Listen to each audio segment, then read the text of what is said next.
주님을 사랑하는 성도 여러분, 항상 우리 주님의 평강을 기원합니다. 우리 주님께서는 살아난 자들을 산으로 모으시고 너희는 이렇게 기도하라 하시면서 기도의 방법과 내용을 가르쳐 주셨습니다. 이것이 주기도이지요. 기도 내용 제일 먼저는 하나님과 그 나라를 위해서 기도하라고 하셨고요. 그 다음엔 우리 자신을 위해서 가장 시급한 문제들을 순서대로 기도하라고 가르쳐 주신 것입니다. 여러분과 나에게, 우리 인생에게 가장 시급한 문제가 무엇입니까? 매일 먹어야 하는 영육간에 일용할 양식입니다. 그리고 먹고 살았으면 그 다음에 시급한 것은 하나님과의 관계가 영원히 지속돼야 되기 때문에 죄 사함을 늘 받는 것입니다. 우리는 죄 속에서 살 수밖에 없으니까요. 그 다음에 세 번째는 오늘 말씀드릴 제목인데 시험에서 승리하게 해달라는 기도입니다. 마태복음 6장 13절이죠. 우리를 시험에 들게 마옵시고 다만 악에서 구하옵소서. 오늘은 이 말씀을 대언해 드릴 차례입니다. 여러분, 신앙생활 도중에 시험 들어본 적 없으신가요? 믿는 사람들이 시험에 들면 제일 먼저 나타나는 현상이 말씀이 들려오지 않습니다. 은혜를 받아도 은혜는 다 잊어버리고 불평만 나오게 되어 있습니다. 그래서 천국에 가야 될 사람들이 지옥까지 떨어지게 되는 것입니다. 너무 심각한 문제지요. 이것을 아는 주님께서는 그래서 시험에 들지 않게 기도하라, 또 시험이 와도 이기게 해달라 하고 날마다 기도하라고 가르쳐 주신 것입니다. 성경을 보면 하나님은 시험하지 않으신다고 기록되어 있지요. 그런가 하면 하나님은 또 시험하신다라고 말씀도 하셨습니다. 이렇게 상반된 말씀들을 어떻게 받아들일까? 그리고 이 시험이란 말은 무슨 말일까? 우리가 좀 깊이 상고해야 되겠습니다. 야고보서 1장 3절에 사람이 시험을 받을 때에 내가 하나님에게 시험을 받는다 하지 말지니 하나님은 악에게 시험을 받지도 아니하시고 친히 아무도 시험하지 아니하시느니라 라고 말씀하셨습니다. 이 말씀은 하나님께서는 사람을 유혹해서 망하게 하려고 시험하지 않으신다, 이런 말입니다. 그럼에도 하나님은 아브라함을 시험하신 적이 있습니다. 하나님께서 친히 시험하셨다고 창세기 22장 1절에서는 분명히 말하고 있습니다. 하나님이 아브라함을 시험하신 것은 그에게 축복 위에 축복을 더해 주시려고 테스트하신 것입니다. 그러므로 시험이란 두 가지가 있습니다. 유혹해서 지옥으로 떨어뜨리는 사탄의 시험이 있고, 믿음을 테스트해서 축복을 더해 주시려는 하나님의 시험이 있습니다. 사실 시험이 없는 인생은 허수아비 인생입니다. 사람이란 시험을 통해서 믿음이 강해지고 시험을 통해서 하나님께 영광을 돌리게 됩니다. 그러면 본문에 나타난 시험이란 어떤 뜻이냐? 신약에 나타난 시험은 원어로 페이라스모스, 이 말은 영어의 템프트, 유혹, 테스트, 실험, 의미가 함축되어 있는 말 같습니다. 템프트는 유혹께서 넘어뜨리기 위한 마귀의 시험입니다. 유혹하고 때로는 공포를 조성합니다. 테스트는 무엇을 할 수 있는가에 대한 능력을 알아보는 실험입니다. 그렇다면 주님이 가르치신 시험에 들게 마옵시며, 이 말은 하나님의 테스트에서는 합격해달라는 기도 내용이고 사단의 시험에서는 이기게 해달라는 기도입니다. 하나님의 테스트, 여기서는 우리가 날마다 하나님의 테스트에서도 합격해야 되겠죠. 믿음의 조상 아브라함은 너무나 큰 시험을 치렀습니다. 100세에 낳은 독자 아들 이삭을 제물로 바치라는 시험입니다. 그러나 아브라함은 오직 하나님을 신뢰하고 믿는 그 믿음으로 시험을 넘어섰습니다. 이 시험에 합격한 아브라함에게 하나님은 이렇게 축복하셨습니다. 창세기 22장 16절로 17절에 아브라함아, 그 아이에게 손대지 말라. 내 아들, 내 독자라도 내게 아끼지 아니하였으니 내가 내게 큰 복을 주고 내 씨로 크게 번성하여 하늘의 별과 같고 바다의 모래와 같게 하리니 내 씨가 그 대적의 문을 얻으리라. 이 시험 후에 아브라함은 세상에서 가장 큰 축복을 받은 것입니다. 이 복은 어려운 시험을 통과한 후에 허락하셨음을 명심해야 됩니다. 물론 그 이전에도 복을 주셨지만 믿음의 조상이 되는 축복은 시험 후에 주셨습니다. 그래서 그는 그리스도의 조상이 된 것입니다.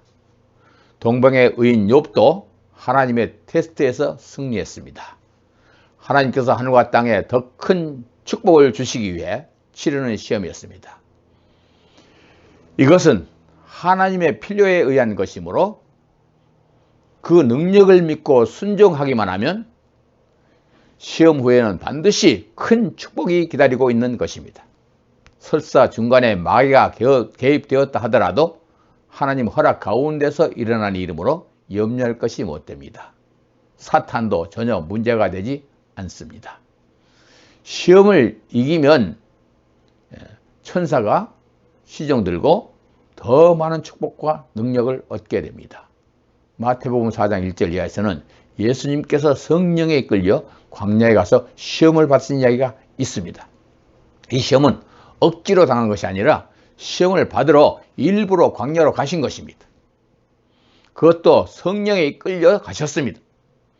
그러므로 성령 받으면 시험에 들지 않는다는 이야기는 잘못된 말입니다. 오히려 성령 받은 다음에는 더 큰 시험이 오게 되어 있습니다.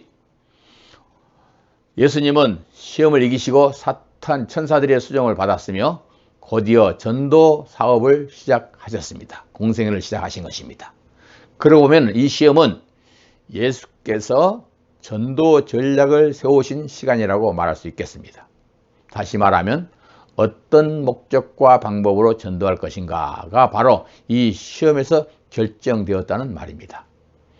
마귀와 더불어 싸우시던 예수님은 중요한 전도 목표를 세우신 것입니다. 그 후에 천사들이 항상 수정들게 되죠. 그러면 여러분, 우리들의 시험은 무엇입니까? 하나님이 모든 물질을 허락하신 후에 11조를 드려라 하신 것은 우리들에게 시험해 보는 것입니다. 과연 하나님께서 나와 동업하셔서 건강으로, 환경으로, 지혜로, 능력으로 도와주셨기 때문에 돈을 벌었다는 믿음이 있는지 없는지 시험해 보는 것입니다. 여기에서 합격하고 나면 약속대로 더욱 축복해 주시고 그 축복이 자손들에게까지 흘러 내려가게 되는 것입니다. 요즘 유튜브를 보면 11조 절대 내지 마라 라는 방송들이 인기를 끌고 있습니다. 이분들은 11조를 바치지 않아야 하는 이유를 참 그럴듯하게 말합니다. 이런 분들은 하나님이 11조로 다시는 시험하지 않을 것입니다.